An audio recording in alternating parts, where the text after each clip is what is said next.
All right, let's look at college from a totally different angle today.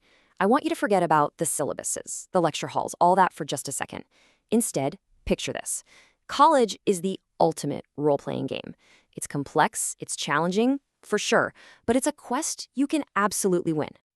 So let's just start with that question right there. What if you treated the next 4 years not just like you're a student, but like you're the main player? A character with stats you gotta manage, quests you need to complete, and yeah, even a final boss to defeat. And look, this isn't just a fun little metaphor. It's a mindset. It's a powerful way to frame the whole experience so you can actually master it. You know, every great game has a core mechanic, right? That one central skill that if you master it, you'll succeed. Well, in the college quest, that skill is critical thinking.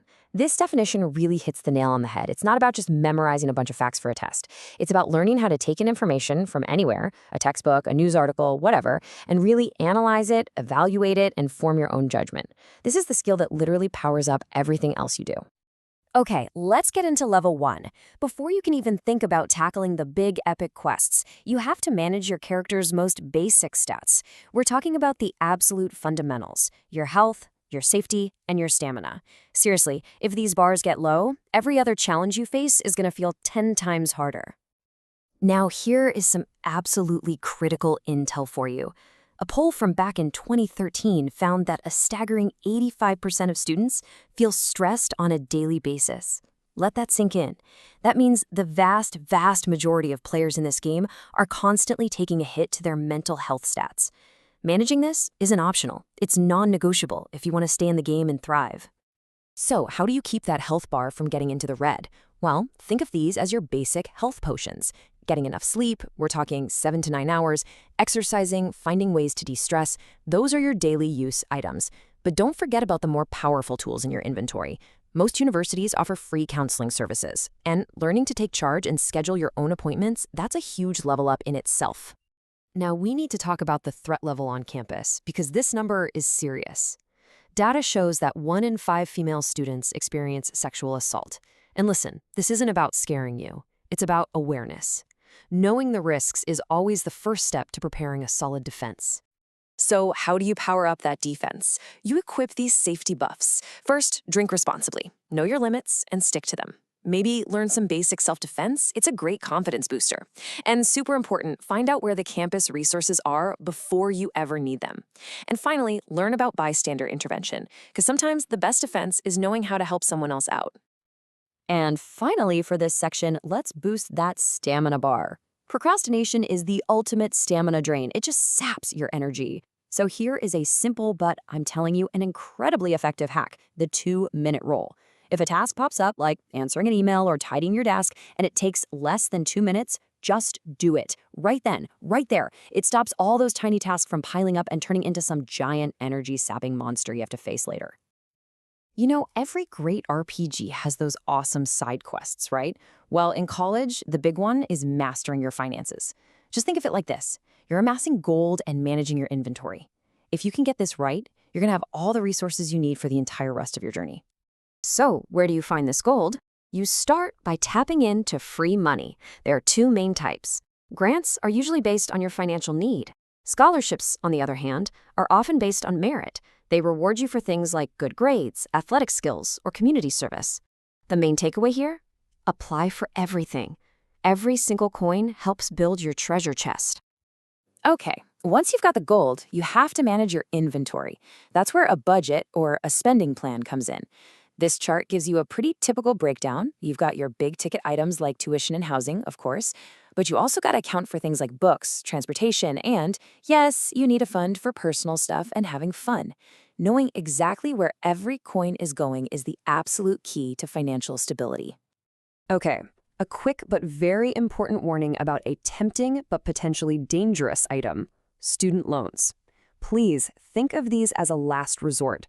There's a really good rule of thumb here. Your future loan payments should be no more than 10 to 15% of what you expect to make after you graduate. Borrowing more than that can seriously cripple your financial future, like a debuff that follows you long after the game is over.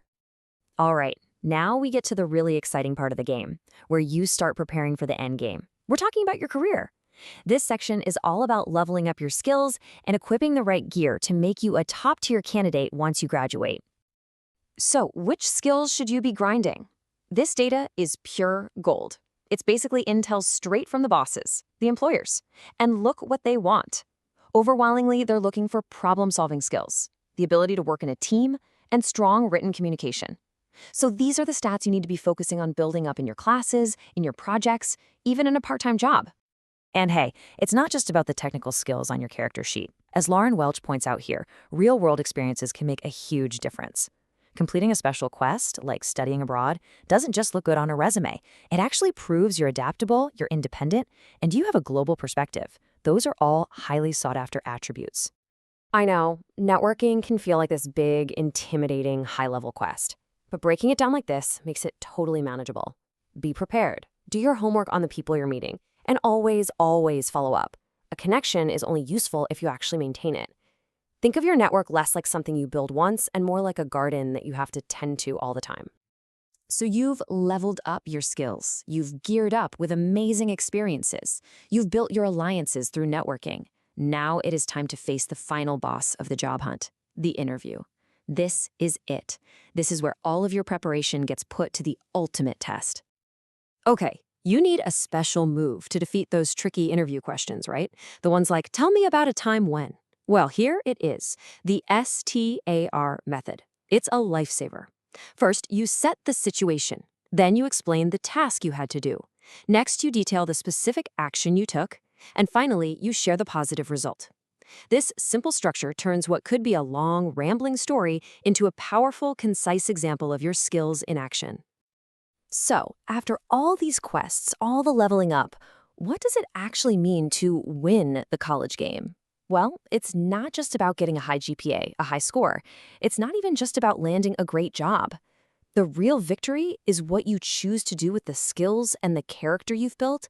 It's about becoming a leader. And this, right here, is the heart of it. Leadership isn't some formal title you have to wait for.